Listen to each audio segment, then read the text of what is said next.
This is Business Decoded podcast with Ronnie Spellman. An informal chats with top business moguls as they share their stories of failure and success in a fun and relaxed way. Get entertained, educated, and unlock the secrets to success.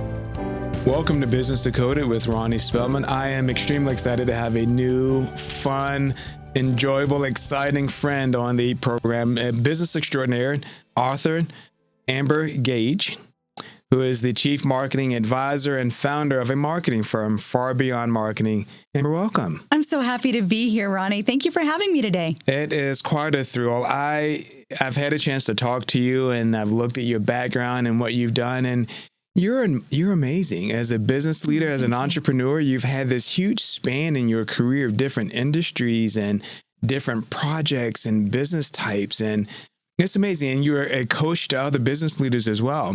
From what I am, tell me about your background and your history. And you know, the one big question, actually, I'm going to start with this question because it's so amazing to me. And then we'll get into some of your business side. But for many years, you were an opera singer. I was. Which is just, I love opera. Do you? I love music. Yeah. In fact, I think from a music perspective, there's just something that it does to the soul. Yes. That is relaxing and comforting and peaceful and at the same time motivating. You know, almost regardless of the genre of music that you enjoy, it can be an inspiring tool. And I always have it playing at all of my events. You know, the events that I go to, business events, family birthday parties, having no music, it just seems like there's something missing. Always. I think music is the universal unifier. It's a universal language. Like you said, it doesn't matter about the genre or the occasion. Music should always be a part of it. Incredible. Now, something, and you can probably provide guidance on this. I am amazed by people that speak a different language and they sing flawlessly in English. Like, it's so incredible when I see some of these groups that come from abroad, whether in England where they speak English, but without the accent, they sing it just amazing.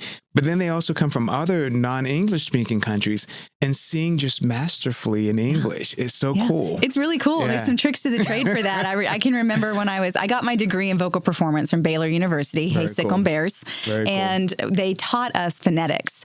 So I was able to study Russian phonetics. So we had the symbols of learning how to pronounce German, French, Italian, Russian. Amazing. So even though we didn't speak it, we knew by the symbols how to pronounce these sounds. That's incredible. It's something that you might not know. I had a recent visit to the hospital and spoke with one of the nurses who mentioned that, actually may have been a doctor, mentioned that they like having doctors that come from music backgrounds. And I didn't realize that. I guess there's so much detail in the music side that they like having doctors with that experience. I actually had some friends in undergrad who had the ambition to become doctors of medicine or, DOs, and they chose music as a bachelor degree because of the diversification, because medical schools were recruiting from the arts. That is so I guess cool. Because of the left brain and the right brain, the creativity. Who knew, right? We've got singing doctors now. Who knows? That's hilarious. Now, were you in music and theater in high school as well? Or? I was, yes. My entire life up until the time in my early 20s was absolutely dedicated to music and performance. I was very blessed to have family that supported my passion for performance. For me, it was a calling. For me, it was a joy to be able to be on stage and do that. It didn't pay much, I'll tell you that. There's a lot of starving musicians. But that there's a passion for what was your first memory of enjoying music? What was it that kind of led you in that direction at an early age? You know what? Church. Going all the way back. I can remember being a little girl. I was probably 3, maybe 4 years old. And we grew up in a very small little Southern Baptist church. I mean, picture the 80s, the quintessential small 100-person church. And they sat me on top of a chair, or stood me on top of a chair, behind the podium. I sang Jesus Love Me to the entire congregation. I think I was 3 or 4. So that was my first foray with music. I would have been terrified. Oh, no. Yeah. And have you heard the name Reva Marvain? I think that she became big. She started singing when she was really, really little. Okay. And her mom was a singer. Her mom ended up passing away when she was young. But no, we used to listen to her all the time when my daughters were little. And she's from Texas, ironically. We lived in California at the time. But it was just there was so much passion in her little voice, singing the same songs that you just mentioned. I love that. It's just amazing. So you were 3 years old. You never would have seen me singing in front of a church at 3. I was far too bashful to sing, and much less talk right in front of a group of people. It's funny how we change as we age, because I think I've gotten more reserved with age and wisdom. You know, when we're young and you don't have fear, and you realize there's some discernment that needs to happen the older we get. So, Do they have family videos of you singing when you were that little? Oh, probably. That's blackmail material. We're not going to go there. I'm not going to give my mother the opportunity to try that. But yeah. Now, did you ever consider trying out for one of the singing shows, American Idol or The Voice or any of those? I really felt like with a classical background, it's very difficult to integrate that with a pop sound. Sure. I think it would be fun to try again, because I haven't been in the industry for so long. But no, I think when you spend so many years singing German and French arias, you're just not really great at singing Kelly Clarkson. So are you saying you would try now? Oh, who knows? Maybe. Now I'm old and, I have no pride left. So why not? I love it. Well, that's an interesting point about pride. I think I'm reaching the same point. Like, oh, who cares now? Who cares? It's kind of like reverting back to the 3 where you just didn't. You're like, I'm going to try this anyway. Yes. I think by the time we get to midlife, we just stop caring what other people think. We're good. We're comfortable in our own skin. Different level of confidence there. So you finished at Baylor. I did. And then you started traveling the world singing? So I sang a lot at Baylor. And then after graduating and working a full-time job, I was blessed with the opportunity to continue to sing. So I've done recitals in Jerusalem. I've done recitals in Napa Valley. I've done it in Canada. I was very privileged to continue to sing well after my time at Baylor. But the formative years of being a part of a collegiate music program was certainly very impressionable for me. Now, don't shoot me, and I hope the producer doesn't shoot me either. Can you give us a sample of any one of your favorites? Oh, my goodness. No. We're not going to do that today. We'd have to turn down that microphone way down. No. One day I have to come hear you sing. Okay, we'll do that. We'll do that. We'll go to karaoke. How about that? How'd you make that transition from singing into business? It's interesting because I came from an entrepreneurial family. I'm a third-generation entrepreneur on both sides of my family, actually. My father and my mother, their parents were entrepreneurs. Very cool. And growing up, it's interesting that as children, we tend to rebel, I think, against what's familiar because we're seeking our own identity. Right. And that's what music was for me. It was something uniquely mine that wasn't necessarily portrayed strongly through the rest of my family. But when you become an adult and you realize the benefit that you have from watching your parents grow businesses, it was a wake-up call for me to say, do I want to live the rest of my life as a nomad, booking gigs every 5 years out of a 5-year calendar, or am I ready for stability? Right. And that for me was what it was. It was a return to stability. It was a commitment to family life. It was an opportunity to be a part of a family business. So coming back full circle to the family business is really what led me home. So you mentioned something that I'd love to explore before we get into the other more formal business. I say more formal. That's just not an accurate statement, But if you can tell me about the business of singing, you mentioned all the travel and booking gigs. For the person looking to get into a music or even an acting career, what does that look like? How do you book gigs? How far out? What does that process look like? It's such a unique experience that I don't think I can understand it not having lived it in this specific scenario. It's just, I've had so many people in that industry, especially having lived out near LA. Yeah. But it's I think it's pretty amazing. Even though you don't make kind of the money and have the stability, people love it and they spend their entire life doing it. But for that aspiring person looking to get in, what does that look like? I remember when I was looking at law school, I had a chance to visit and understand what that practice looked like and understand billable hours. And they have to program a code into every device so that you can bill that specific client. So the copy, and that was way back when. Yeah. And just going through the process of understanding was just annoying. My gosh, that's such a pain. But walk us through what that looked like from a business perspective. It's an interesting business, right? And it's a very small world because you think, it is this global enterprise, but the network is pretty small when you look at the people who live it day in and day out. Right. So I would say for anyone looking to get into it, recognize that you're going to have a very thick skin and handle rejection exceptionally well. Because as my music teachers and mentors always told me, there is always someone just as good, better, and worse than you. So just know that it is luck of the draw. It's being at the right time, at the right place. It's having your preparation always ready to go, because you never know when opportunity will strike. You do have to be willing to sacrifice personal time, family time. There is no such thing as work-life balance. Your art is your trade, 100%. I actually was very privileged to attend some training opportunities like the American Institute of Musical Studies in Graz, Austria. And they teach you the business of getting hired by Wiener Stadt Opera and others, so that you know this is the audition process. This is how to go about getting an agent. This is how you build your website, you know, things like that. You are a free agent. And if you go down health-wise, there's no backup. You know, there's no health insurance until you get to a certain certain level as a performer. So you live, most of my friends that are still in the arts, they travel around the world. They have secondary careers as teachers or professors. Many of them that are still stationed abroad, and with the big opera houses there, they're living in apartments. They don't own homes. They don't own cars. It can be a very nomadic lifestyle.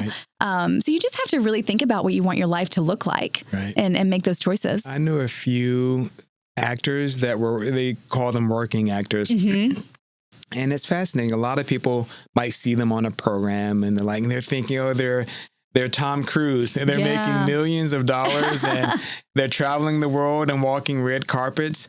And it's not quite that image. And I think, interestingly enough, I was talking to the producer earlier about another topic, and we were discussing social media and how it lends to that general concept for even average people. They post the great pictures on their social media, and you think this person is living a fabulous life. It's all perfect. And I think it's so important that we have that perspective on either what it takes or what the reality is. Absolutely. Because, we're so good on social media today that we have the opportunity to portray whatever message we want. But it is just a message. It may not be the authentic sense of self that's really going on. I choose, we were talking earlier before the show, I choose to believe that every person has intrinsic value. And so authenticity is a really big thing for me. That's challenging when you're in the performing arts. I think it's hard to maintain that sense of grounding. Now, and last question on the scene, I find it fascinating. It's so cool. When they taught you the business side, what do you think some of the biggest takeaways were that they really impressed upon you to look for? I know you mentioned them building out the right website and the like, probably getting a good headshot, having good demo tapes, presumably. But what were some of the other unique elements that maybe people might not know until they go through this program? Sure. I think tenacity was a huge opportunity and growing point for me. If you're tough enough to handle it in the performing arts, you're tough enough to handle it in the business world. So understanding that your personal sense of self doesn't have to be tied to the acceptance or rejection of other people. It does teach you to be incredibly tenacious and independent. The power of networking is another one. It's all about who you know. It's all about people thinking about you for opportunities. So it's pretty wild. I keep hearing your points, and those are often generally the same points that I discuss with people in business. It parallels. It does. Absolutely. The rejection, I think, is so hard when people get into owning their own business. I was talking to one young lady that I met who is building a successful business, and I asked her this question. I think she was a little startled that I even asked. Said, how many people did it take you speaking with and presenting your business plan before you got to yes? And I think the number was like 100. But that's a lot of rejection to get before you're getting the one positive. Now, once you get the positive, changes your world. It does. Right? But having so many rejections is just hard for people to cope with. It is. And then you start to experience imposter syndrome. Right? Because you start to wonder, do I really have what it takes to do this? Do I really have an authentic voice, an authentic brand, an authentic product or service? And the answer is yes. There's enough room in the free market for all of us. And competition is a beautiful thing when it comes to business. But we have to get over our imposter syndrome and recognize that we intrinsically as human beings have a purpose and a calling to help others. You mentioned two things that I would love to, and then we're going to get into some of that. But this is great. This is fun. From a business Decoded perspective, you are reflecting items that I've been discussing with people forever that I don't think some people are willing to acknowledge and discuss. You mentioned two things there, that there's enough room for all of us. in business, and then the competition piece. Yeah. And I say the same thing. The market is so generally big across the board, whatever industry you might be, that we can be friends as competitors and still compete. Absolutely. Like it's not, you don't have to put me out of business per se. Right. There's enough room for all of us. And sometimes I find that people are unwilling to partner where they could have some synergy because they're concerned that there's not enough space for both businesses. You're right. And I think that's rooted in deep insecurity. Right. And when you recognize that you're going to attract a unique audience because of your unique offering, right? Your customer is not my customer. We may parallel and similar offerings, but we're going to attract a different audience just because of how we do what we do. Right. And when you can network with other like-minded individuals, iron sharpens iron. We're all going to get better. It does. So I love the power of networking. I love supporting other business owners. I love a good referral program too, Ronnie. Like let's help each other win. I'll scratch your back, you scratch mine. I totally agree with 5%. Let's do this. Let's split it. Let's keep going. I had someone say this, and his company was acquired by private equity. And at the time, he had a lot of investors, mostly family friends. They were a little older. And when we discussed why he sold his business, he said this to me, which I thought was really intriguing. He said, Ronnie, I can own that, the numbers might not matter as much. He said, I can own 100% of a $5 million business, or if I sold to private equity and own 30%, he said, or I can own 30% of a $200 million business. Right. And at 30% of a $200 million business, I have a bigger dollar amount that I'm now valued at and earn from. Yeah. And he was right. I can own all of it out of pride, ego, whatever it might be, or I can partner with someone, grow the business larger, own a smaller percentage. But my overall amount is so much bigger. Smaller piece of a bigger pie. Yeah, absolutely. Absolutely. Well, tell me about the business that you created. You grew up in an entrepreneurial family from both sides of your parents, you mentioned.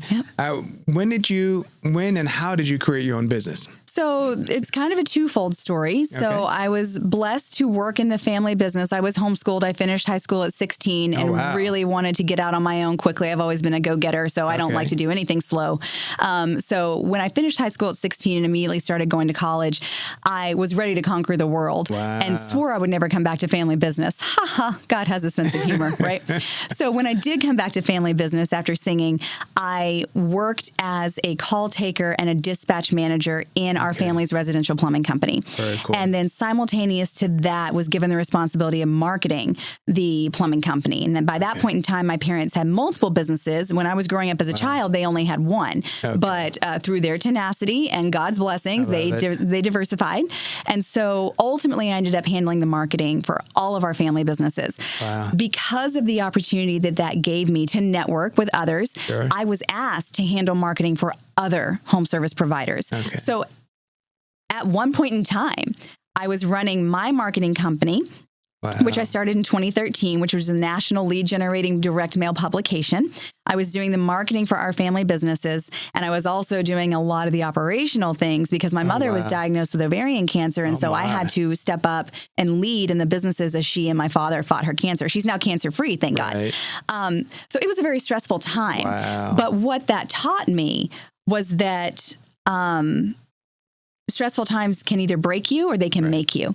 And so when I started my first marketing company in 2013, it quickly scaled and was acquired by private equity in 2018. So that was when I had the opportunity to work on a national level, exit the family businesses, build national brands, and really learn another side of business. As you know, from a private equity background, it's completely different. It's also a very different culture. Family business versus private equity. Deep into the pool, major culture shock. That's a whole other episode. We're not going there. But it was a blessing to learn that. Then after my non-compete expired and I had my child, I realized that my core purpose in life, well, not my purpose, but my desire was freedom. Freedom over money. Freedom to paint my own destiny. And what that looked like, the path to that for me was entrepreneurship.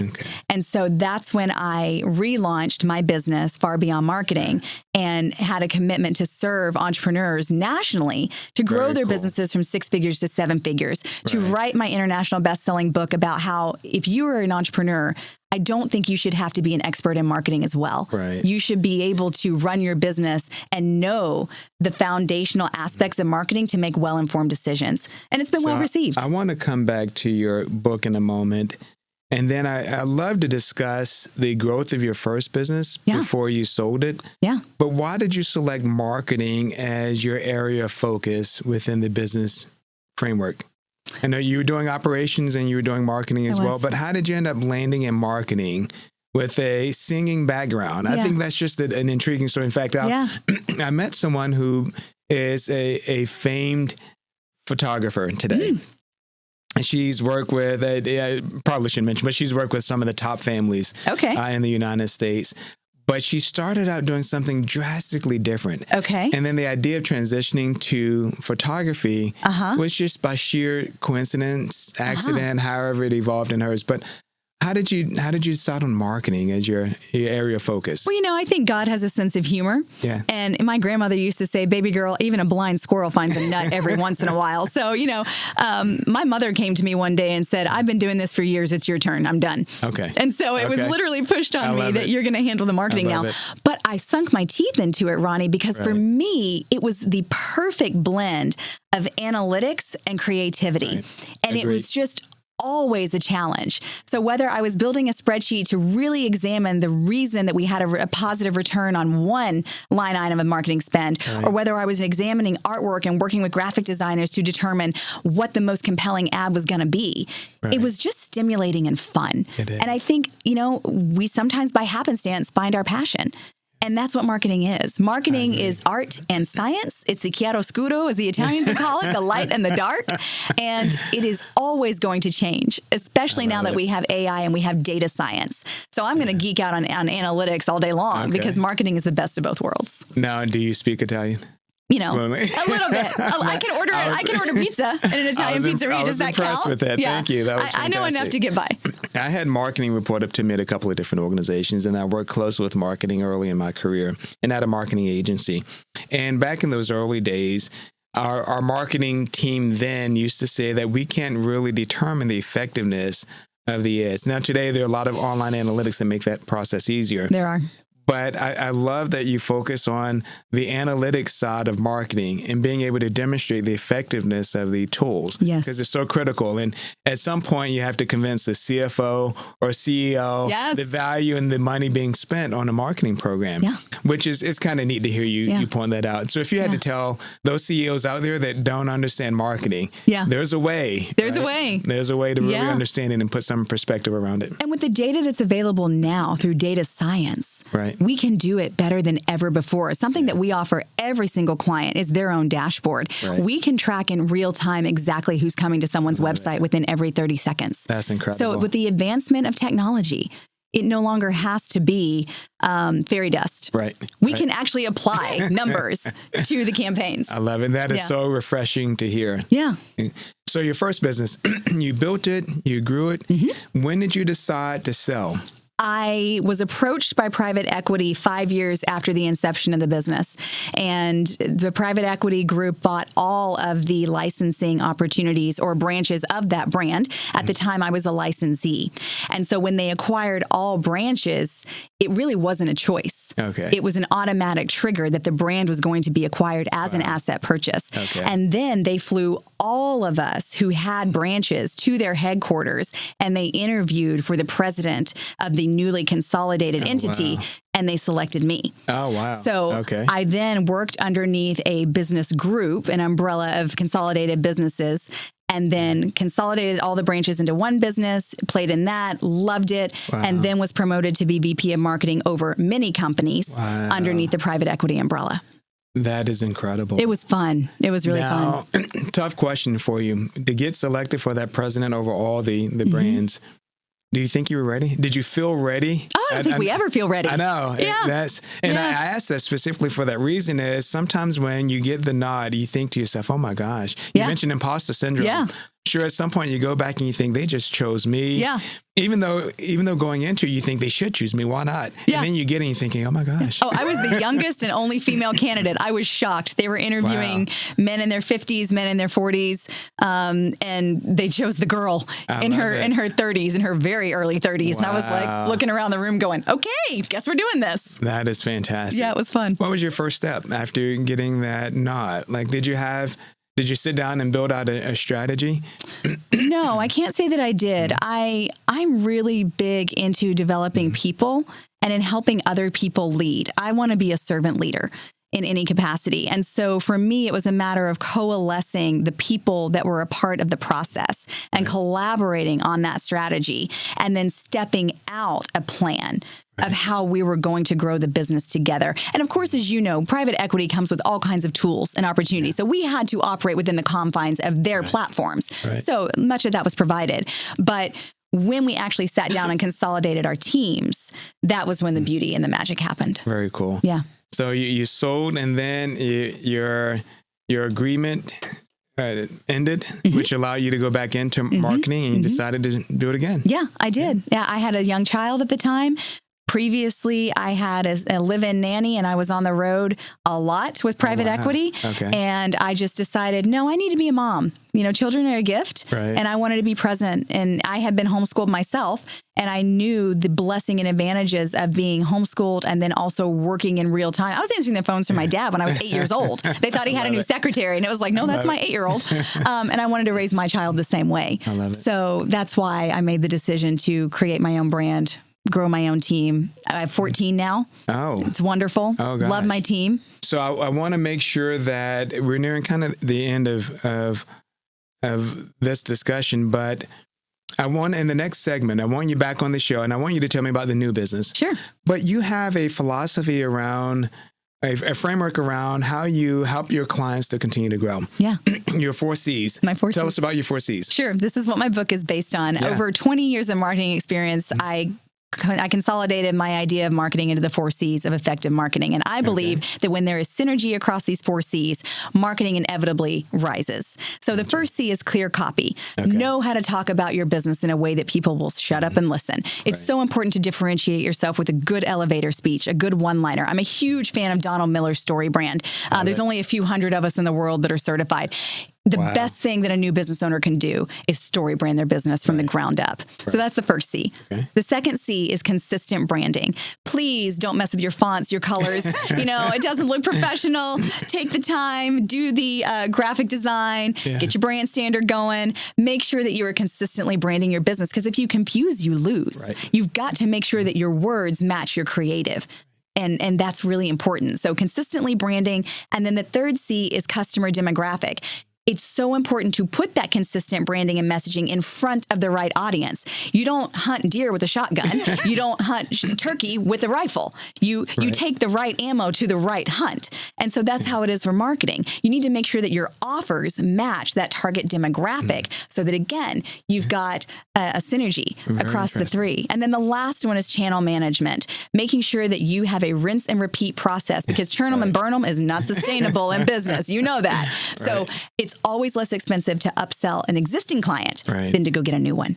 Now, what do you think is a common statement that a lot of businesses that land at your door say? I hear this often as I've spoken to companies through the years. Ronnie, our industry is unique. Our business is so complicated and unique that whatever I was suggesting isn't going to work. And I've generally found that, not that their business isn't special. It's not that at all. But it's not so unique that you can't apply certain principles. But what are you finding as you speak to different businesses? When they land at your door, what do you find? Well, you're right. I mean, they believe that it is too complicated to market. And usually it's because they can't see the forest for the trees. We always get in our own way, right? Agreed. But when you sit down and you help them simplify, they go, oh, it actually is pretty simple. The other thing I hear that is heart-wrenching is that they've been burned by bad marketing. Oh, interesting. Everyone's been burned by marketing that did not work or really was not well aligned with their operational needs. And I think that's what we bring to the table that's unique, is we sit down and do a customized plan and strategy to meet the operational goals of the business leader. So that's 2 things I hear all the time. Very interesting. Yeah. And when they come through that door, when they walk away, what is it that you tell them to give them a comfort that this is the right place, especially if they've been burned by the marketing agencies? I tell them we are completely transparent. We are going to tell them what works, and we're probably going to tell them what doesn't work just as much as what works. And we're going to tell them what not to do as much as we're going to give them advice about what to do, because we want them to win. Right. The second thing is everything that we do is work for hire. I never want to take control of someone else's website or any of their assets. A lot of agencies do for the benefit of tying the customer to them. Right. Having spent time in private equity, I don't like complex contracts. I think it just makes people uncomfortable. Right. So we do everything month to month. We allow them out anytime they want. We do work for hire, and we're fully transparent with our clients. And usually that's how they go, oh, you're the right fit for us. I've moved to a couple of software systems that are month to month. And for me, it said a lot. It said a lot about how confident they were about those systems.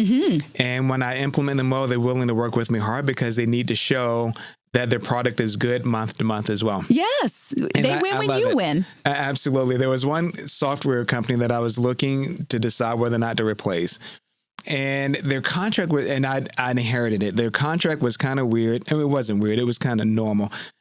But they, just as I joined, you're supposed to, I think the company was supposed to give maybe 60-day notice. It may have been 90 days. It was a pretty lengthy period. It wasn't 30 days or 15 days, pretty lengthy period of time. And so I needed to come in and evaluate it where we needed to be before I decided on whether or not to keep the software. And so I made the outreach to them, and they said, well, Ronnie, you're like 59 days in versus the 60 days. You must be kidding me, right? No. And let's talk about this. Let's figure out a method to make this happen. And then in the end, I just told them, look, we're not staying with you because you're not meeting the needs of the organization. You can decide what you want to do thereafter. But we're making that transition. But having that month to month and the other software vendors that I provided actually was very positive. Some people might think, you need a year contract because they're not going to give you and serve you well. But it ended up being great. And I presume you're much the same on the marketing side. I do. I believe that you should always be earning your client's business every single month. And it provides peace of mind when you know you can get out. Right. My dad always said, never get into a situation that you don't know how you're going to get out of. Right. Why would I not give our clients the same opportunity? Right. That's amazing. Yeah. Well, very exciting. Tell us the name of your book.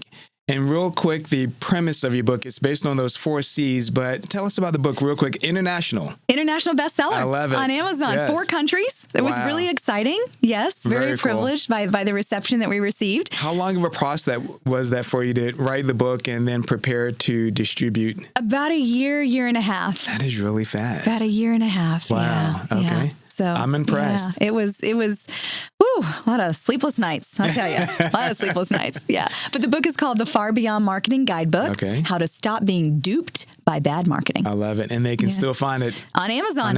On Amazon. Yep. Amber, thank you for joining us. This has been a delightful conversation, refreshing just to hear about your journey from being a singer to a business and entrepreneur and having a liquidity event, which a lot of owners don't get to do and experience, particularly even on the private equity side. So your wealth of knowledge is just amazing. Thank you. It's such a privilege to be with you. I'd love to come back. And thank you for what you're doing for your audience. People need inspirational stories, and I love what you're doing. Thank you. Thank you for joining us on Business Decoded with Ronnie Spellman. Thank you for listening to Business Decoded podcast with Ronnie Spellman. Please be sure to subscribe and share and stay tuned for more incredible Business Decoded episodes.